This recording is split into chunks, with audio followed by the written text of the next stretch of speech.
Ó ti ṣẹlẹ̀ ní ìlú Dakar, olú ìlú orílẹ̀-èdè Senegal. Àríyànjiyàn ńlá bẹ́ sílẹ̀ lẹ́yìn tí àjọ ìjọba kan, Grand Theatre de Dakar, kéde òfin tó gbẹ́sẹ̀ lé lílo wíìgì àti ọṣẹ ìbora fún àwọn obìnrin níbi ètò oge kan. Adarí àjọ náà, Serigne Fall Gueye, sọ pé ẹ̀tọ́ ìgbésẹ̀ náà ni láti gbé àṣà ìbílẹ̀ lárugẹ àti láti dáàbò bo àwọn obìnrin. Síbẹ̀síbẹ̀, ìkéde yìí fa ìfẹ̀hónúhàn gbígbóná, pàápàá lórí ayélujára. Ọ̀pọ̀ ènìyàn, títí kan àwọn ẹgbẹ́ ajàfẹ́tọ̀ọ́ obìnrin, bu ẹnu àtẹ́ lu òfin náà. Wọ́n ní ó jẹ́ ìgbógunti ẹ̀tọ́ àwọn obìnrin láti yan ohun tí wọ́n fẹ́ fún ara wọn.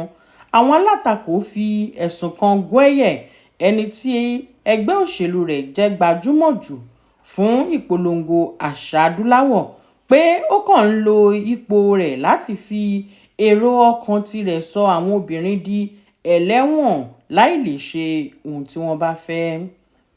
Nítorí rògbòdìyàn náà, ìjọba yára fagilé òfin náà ní ọjọ́ kejì. Bí ó tilẹ̀ jẹ́ pé wọ́n ti fa igi lé òfin náà, àríyànjiyàn tí ó ti dá sílẹ̀ kò tíì tán.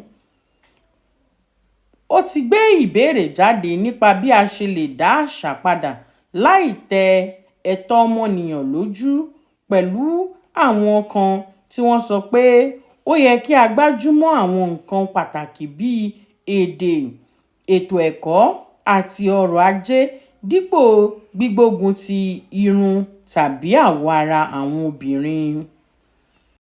Kí ni èrò tiyín gan-an lórí ọ̀rọ̀ yìí?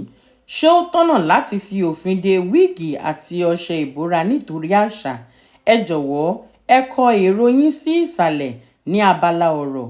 Ẹ má gbàgbé láti fẹ́ràn fídíò yìí kí ẹ sì pín in pẹ̀lú àwọn mọ̀lẹ́bí àti ọ̀rẹ́, pàápàá jùlọ ẹ tẹ bọ́tìnì subscribe kí ẹ darapọ̀ mọ́ ìdílé wa lórí ìkànnì BíbíOlá Yorùbá fún àwọn ìròyìn ọlọ́kan-ò-jọ̀kan. Ọpẹ́ pàtàkì lọ́wọ́ BBC Yorùbá fún ìròyìn náà. Ẹ ṣé, a tún máa rí yín. Ó dàbọ̀.